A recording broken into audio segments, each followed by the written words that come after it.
I was not tested when I was powerless. God tested me when I finally had power. Not when I was struggling. Not when I was overlooked. Not when my voice carried no weight.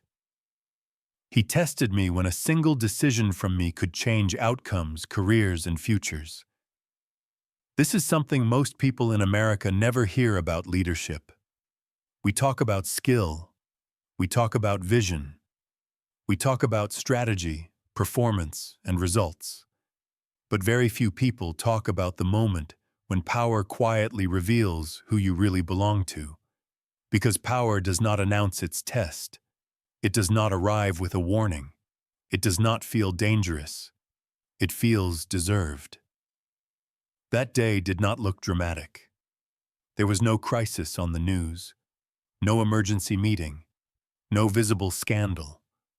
It looked like a normal working day. But it became the most important spiritual moment of my leadership. Not because I was about to do something illegal, not because I was about to hurt someone directly, but because I was about to discover whether my faith still mattered when obedience had a cost. And that is the test most leaders never see coming. That day, I was operating in a level of authority I had once prayed for. I had access. I had influence. I had people waiting on my approval. Nothing I was doing looked unusual. Nothing about the situation would have raised suspicion. From the outside, it was simply leadership, routine decisions, confidential conversations, strategic planning. But what made that moment dangerous was not pressure. It was privacy. No cameras, no public record, no immediate consequences. Well, just a quiet space where a single choice could be made without explanation. This is the part of leadership that rarely gets discussed in America. We design strong institutions. We build accountability systems. We rely on transparency policies and legal safeguards. But there is always a space those systems cannot reach. The private decision, the undocumented conversation, the moment when no one else is in the room. That is where power becomes personal, and that is where God chose to test mine. It arrived without drama, no envelope, no hidden exchange, no obvious corruption, just a proposal, carefully presented, professionally framed, completely defensible on paper. It would help me. It would strengthen my position. It would protect relationships I had worked hard to build. And technically, it violated no rule. But that is what made it dangerous. There were no visible victims, no immediate harm, no clear line I could point to and say, "This is wrong." It was simply an opportunity to move faster, to secure influence, to avoid future obstacles. In American leadership culture, this kind of decision is often praised: smart, practical, strategic. But beneath the language of efficiency, I felt something much quieter, a subtle resistance. Not fear, conviction. And I knew exactly what it was asking of me. It was asking me to trade something invisible for something valuable. And no one would ever know. What made this moment a real test was not the decision itself. It was the safety around it. If I accepted, nothing would collapse. No one would be exposed. No investigation would begin. No headlines would follow. In fact, many people would quietly benefit. That is how power tests leaders in America today. Not through chaos, through convenience. The proposal offered stability. It protected alliances. It reduced future risk. But it also required me to cross a line I would never be asked to cross publicly. The line was not written in law. It was written in conscience.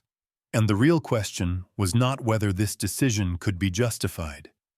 It was whether I was willing to lose advantage in order to keep integrity. Because obedience only becomes real when disobedience is profitable. In that moment, I realized something deeply unsettling. God was not testing my judgment. He was testing my allegiance. He was not asking whether I could make a smart decision. He was asking whether I still belonged to Him when belonging no longer benefited me. When three quiet questions surfaced in my mind. Would I choose truth over outcome? Would I choose obedience over advantage? Would I trust God with my future if I refused what everyone else would consider reasonable? This was not about morality in theory. It was about loyalty in practice. Because faith that only works when it protects your success is not faith. It is convenience.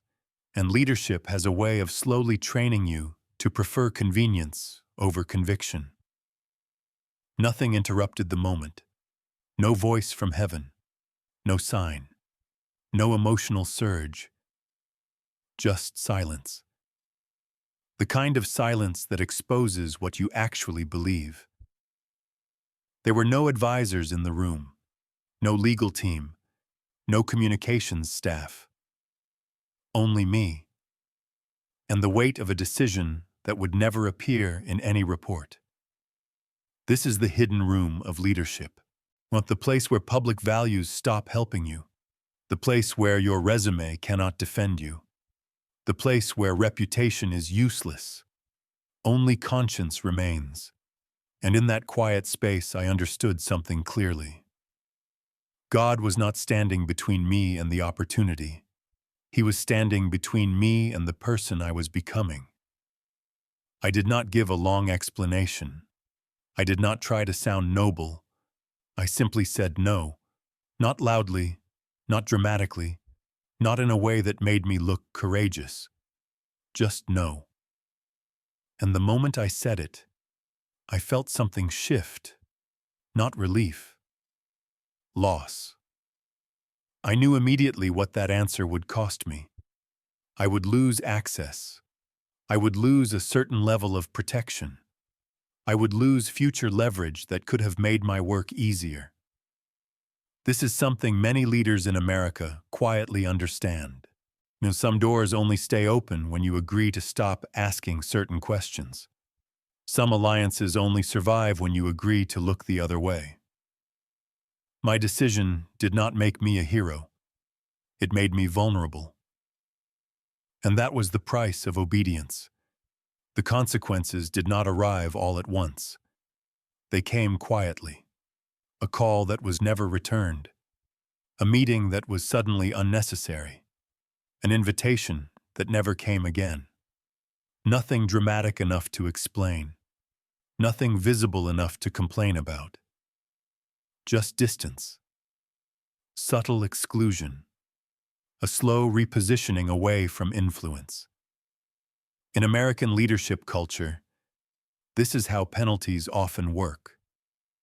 Not through punishment, through isolation, through being quietly replaced, through losing proximity to decision-making. I watched opportunities move past me without explanation, and I watched doors close without conflict. And for the first time, I felt what many leaders fear more than failure. I felt myself becoming irrelevant, not because I had done something wrong, but because I had refused to do something convenient. Only later did I understand what that day truly revealed. God did not test me to see if I could make the right choice. He already knew what choice I would make. He tested me to show me who I trusted. Until that moment, I believed I trusted God. After that moment, I knew whether I did. Because trust is not proven when obedience is safe. It is proven when obedience removes your safety. That day taught me something no leadership training ever could. God does not test leaders when they lack power. He tests them when they finally have it. And the real outcome of that test is not success. It is clarity. Clarity about who owns your future. Clarity about what truly defines you. clarity about who you serve when no one else is watching. If you lead in this country, this message is for you, not because you are corrupt, not because you are dangerous, but because you are human. America has strong institutions, strong laws, strong oversight.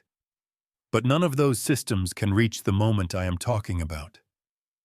They cannot reach the quiet room. They cannot reach the undocumented conversation. They cannot reach the private decision that never becomes policy, never becomes public, and never becomes traceable. That moment will come to you, not as a scandal, not as a threat, but as an opportunity. It will look reasonable. It will sound strategic. It will be presented as necessary for progress, stability, or influence. And the real question will not be whether the decision is legal. The real question will be whether you still belong to God when obedience stops helping your career. Leadership in America teaches you how to protect your platform. But God will test whether you are willing to lose it. Because power can expand your reach, but only surrender protects your soul. Before I end, I want to leave you with a question no advisor can answer for you. No lawyer, no consultant, no board, no mentor, only you. If today you were placed in a situation where no one would ever find out, no rule would be technically broken, no investigation would ever happen, and your influence would clearly increase, what would you choose? Not what you would say publicly, what you would actually do. Because your real values are not revealed in crisis. They are revealed in privacy.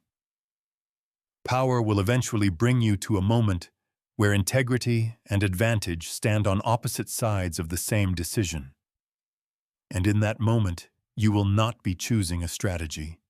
You will be choosing who you serve. That day did not make me stronger. It made me honest. It showed me that leadership is not proven by what you are willing to carry. It is proven by what you are willing to lose. I did not walk away from that room with more influence. I walked away with something far more fragile and far more important.